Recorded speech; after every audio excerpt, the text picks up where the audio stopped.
Hello, friend. I'm Shane Waters, the host of Foul Play Crime Series. But tonight, just call me Mr. Sandman. I have a terrible and brutal murder story for you to relax and fall asleep to. But first, I want you to close your eyes and take a few deep breaths. Yes, just like that. Don't worry, no stranglers are around tonight. I'm here with you, and you're safe. Keep taking deep breaths. All your worries are gone now. And it's just you, me, and this murder makes 3. All right, let's get into it.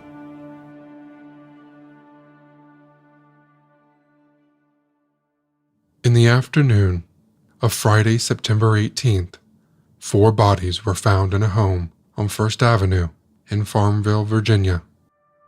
Every victim had been killed in such a brutal manner that those who saw the crime scene referred to the setting as that of a brutal slaughterhouse.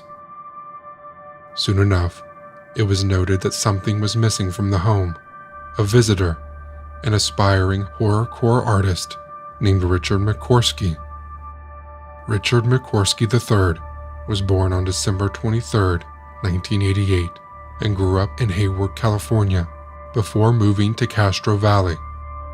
Following his parents' separation in summer 2009, Richard lived together with his father and sister, Sarah. The McCorskys were not an unhappy family, but not that close-knitted either. As Sarah said, "We were not a Leave It to Beaver type of family.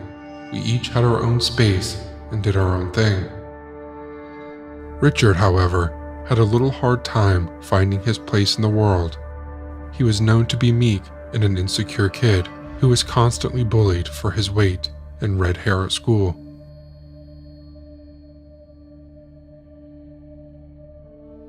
Being picked on nonstop eventually broke Richard's confidence.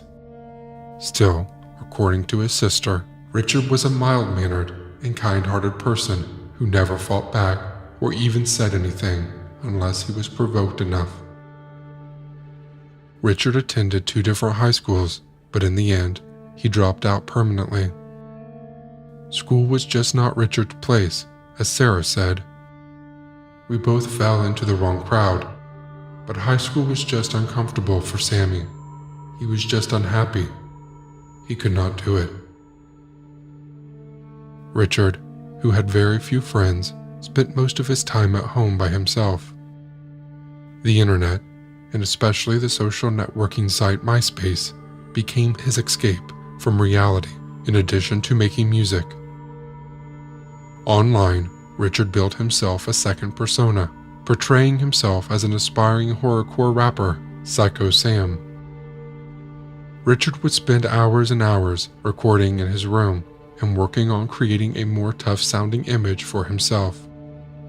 Psycho Sam was everything Richard could not be in real life, confident and successful, even though his sister said Psycho Sam was just a stage name and not an alter ego. Richard clearly hid behind his online persona, and as Psycho Sam, Richard eventually met a girl, 16-year-old Emma Niederbrock, on MySpace. Emma, who was described as a beautiful, sweet, and smart young woman, lived in Farmville, Virginia, with her mother Debra. She saw herself as something of a goth, wore black, dyed her hair pink, and was known on MySpace by the nickname Ragdoll. Emma was also heavily into horrorcore, and for that reason, she was excited to be in contact with an artist within the genre, Psycho Sam. The two began talking pretty much every day. Not before long, Richard started to think that Emma was his online and long-distance girlfriend. He thought Emma was smart and cute, and of course, loved how she looked up to him as a horrorcore rapper. However, Emma saw the situation a little bit differently. To her, Richard was nothing more than a close friend, even though she often flirted with him. While Richard called her his girlfriend, Emma never used the word boyfriend around him and was talking with other people in addition to Richard. It seems that a great amount of miscommunication eventually led to a disaster. After over a year of having some kind of relationship online, Richard and Emma planned to meet in person. In September 2009, there was a horrorcore music festival being held in Southgate, Michigan, called Strictly for the Wicked. Debra had agreed to let Emma's friends, 18-year-old Melanie Wells and Richard, stay at their house in Farmville for the concert week. However, as soon as Richard's plane landed in Virginia on September 12th, things went south. While Richard had been overly excited to see his girlfriend, it was immediately clear Emma did not feel the same way. Straight after she laid her eyes on Psycho Sam, she pulled back.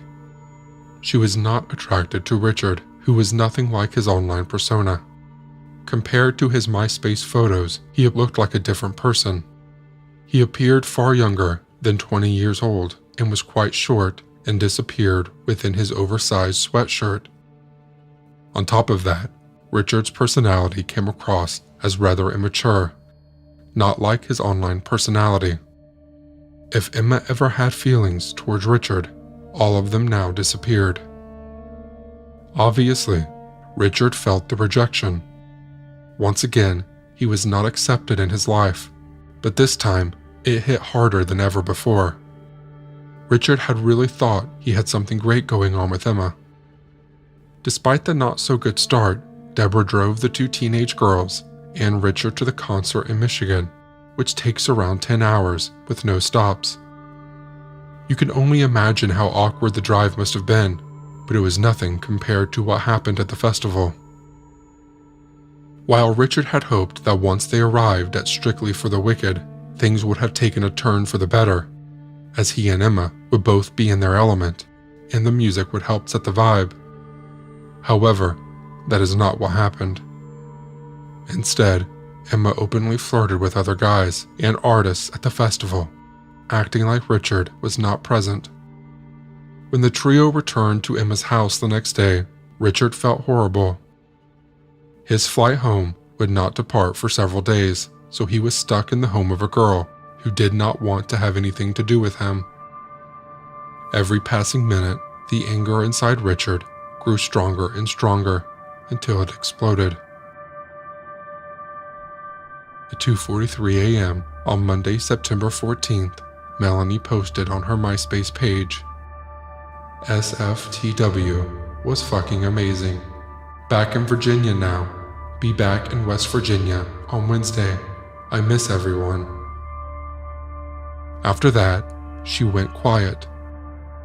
In the next couple of days, Melanie's family and friends did not hear from her at all, which was highly unusual. Then on September 16th, Melanie was supposed to return home, but she did not. After multiple failed attempts to contact their daughter, Melanie's father Thomas decided to drive 200 miles from Inwood to Farmville. However, as he arrived at the Niederbrock home, nobody answered the door. Thomas sat inside his car for a long time, hoping that the women were just out and he would see them return home. But as hours kept passing, Thomas did not have any other option than return home empty-handed.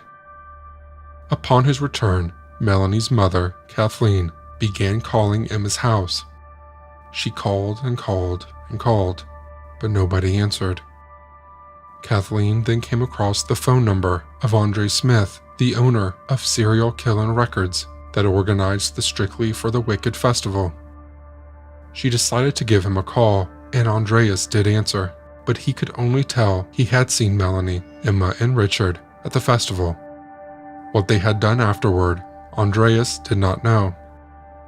Unsure what else to do, Kathleen again called Emma's home, and this time, Richard answered the phone.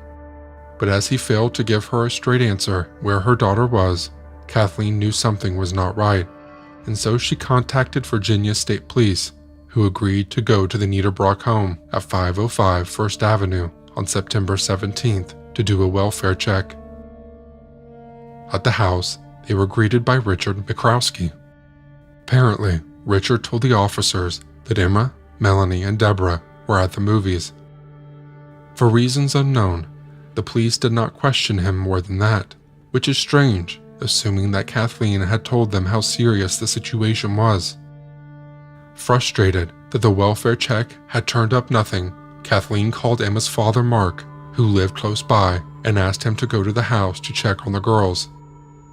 Mark promised to do so, but Kathleen never heard back from him. At this point, Kathleen must have felt quite hopeless already, but she needed answers, and so she called the police again and convinced them to return to the house at 505 First Avenue. Finally, as the officers then entered the home around 3:10 p.m. through the unlocked front door, they were faced with the unmistakable stench of death and a gruesome scene.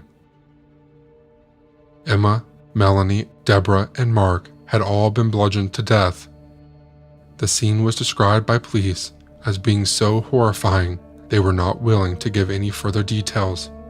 But we do know that 3 bodies were found in Emma's bedroom downstairs, and one of the bodies were discovered in a room upstairs.